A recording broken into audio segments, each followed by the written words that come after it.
Pagbasa mula sa aklat ni Propeta Amos. Pakinggan ninyo ito, kayong sumisikil sa nangangailangan at kayong umaapi sa mga dukha. Ang sabi ninyo sa inyong sarili, inip na kaming matapos ang mga araw ng pamamahinga. Hindi tuloy namin maipagbili ang aming mga inani. Kailan ba matatapos ang araw ng pamamahinga para mailako na namin ang mga trigo? Tataasan namin ang halaga, gagamit kami ng maling takalan at dadayain namin sa timbang ang mga namimili.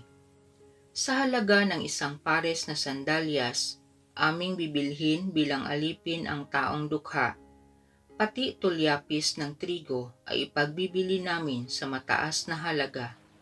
Sumumpa ang Panginoon, ang Diyos ng Israel. Hindi ko na maipatatawad ang masasama nilang gawa. Purihin ang Poong Diyos na sa dukhay nagtatampok. Ang puoy purihin, dapat na magpuri ang mga alipin. Ang ngalan ng Poon ay dapat purihin. Ang kanyang pangalan ay papurihan, magmula ngayon at magpakailanman. Purihin ang Poong Diyos na sa dukhay nagtatampok. Siya'y naghahari sa lahat ng bansa, lampas pa sa langit ang pagkadakila. Walang makatulad ang Panginoong Diyos, nasa kalangitan dooy naluluklok. Buhat sa itaas siya'y tumutunghay, ang lupa at langit kanyang minamasdan. Purihin ang Poong Diyos na sa dukhay nagtatampok. Mula sa alabok ang mga mahirap, sa pagkalugami ay itinataas. Sa mga prinsipe ay isinasama, nagiging prinsipe ang mga lingkod niya. Purihin ang Poong Diyos na sa dukhay nagtatampok. Pagbasa mula sa unang sulat ni Apostol San Pablo kay Timoteo.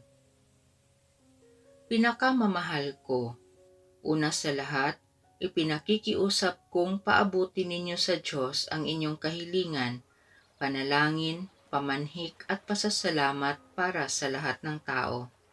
Gayon din ang gawin ninyo para sa mga hari at mga may kapangyarihan upang makapamuhay tayo ng tahimik at payapa, marangal at may kabanalan. Ito ang mabuti at nakalulugod sa Diyos na ating tagapagligtas, na ang ibig ay maligtas ang lahat ng tao at makaalam ng katotohanan. Sapagkat iisa ang Diyos at iisa ang tagapamagitan sa Diyos at sa mga tao, ang taong si Kristo Jesus na naghandog ng kanyang buhay upang tubusin ang lahat. Siya ang katunayan ng banal na layunin ng Diyos at nahayag sa takdang panahon.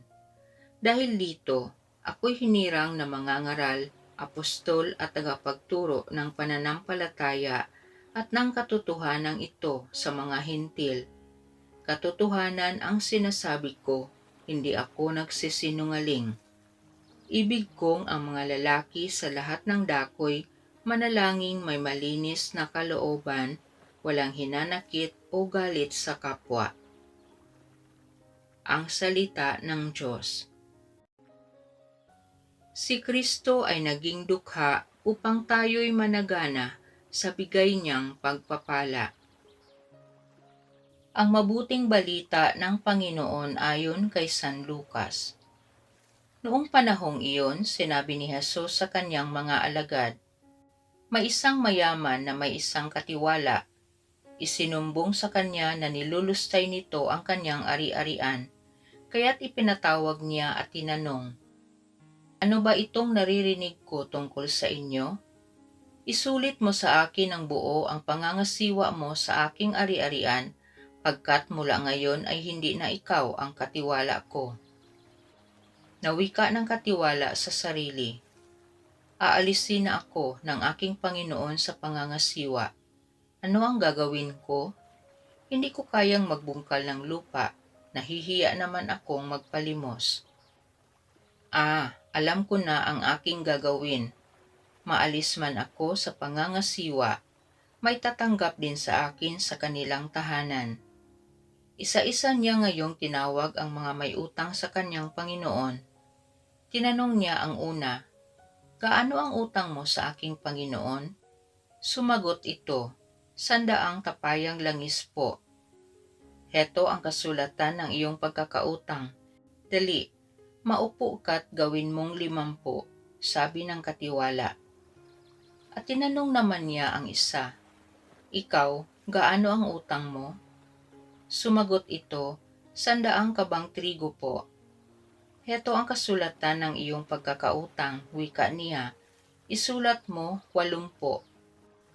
Pinuri ng Panginoon ang magdarayang katiwala dahil sa katalinuhang ipinamalas nito, sapagkat ang mga makasanlibutan ay mas mahusay gumawa ng paraan kaysa mga makadiyos. At nagpatuloy si Jesus ng pagsasalita, "Kaya't sinasabi ko sa inyo, gamitin ninyo sa pakikipagkaibigan ang kayamanan ng sanlibutang ito. Maubos man ito'y may tatanggap naman sa inyo sa tahanang walang hanggan. Ang mapagkakatiwalaan sa maliit na bagay ay mapagkakatiwalaan din sa malaking bagay. Ang magdaraya sa maliit na bagay ay magdaraya rin sa malaking bagay. Kung hindi kayo mapagkatiwalaan sa mga kayamanan ng sanlibutang ito, sino ang magtitiwala sa inyo ng tunay na kayamanan? At kung hindi kayo mapagkatiwalaan sa kayamanan ng iba, sino ang magbibigay sa inyo ng talagang para sa inyo? Walang makapaglilingkod ng sabay sa dalawang Panginoon, sapagkat kapupuutan niya ang isa at iibigin ang ikalawa. Paglilingkuran ng tapat ang isa at hahamakin ang ikalawa. Hindi ninyo mapaglilingkuran ng sabay ang Diyos at ang kayamanan. Ang mabuting balita ng Panginoon. Panginoon, dinggin mo kami. Para sa Santo Papa at ibang mga pinuno ng simbahan, naway hindi sila magsawa sa pangangaral ng katapatan sa pangangalakal, katarungan para sa mga dukha, at pangingibabaw ng mga espiritual na pagpapahalaga sa kasaganaang material. Manalangin tayo. Panginoon, dinggin mo kami. Para sa ating mga pinunong laiko at lahat ng nanunungkulan, naway gamitin nila ang kanilang katungkulan sa pagtataguyod ng katarungan at kapakanang pangkalahatan sa halip ng pagsisikap para sa sariling kapakanan. Manalangin tayo. Panginoon, dinggin mo kami. Para sa lahat ng pinaghabilinan ng edukasyon ng kabataan, naway tukdin nila ang kanilang tungkulin na parang isang misyon at hindi para sa material na pakinabang. Manalangin tayo. Panginoon, dinggin mo kami. Para sa mga tagapag-ingat sa pananalapi ng bayan, naway magsikap sila ng walang pag-iimbot para sa ikagiginhawa ng mga dukha. Manalangin tayo.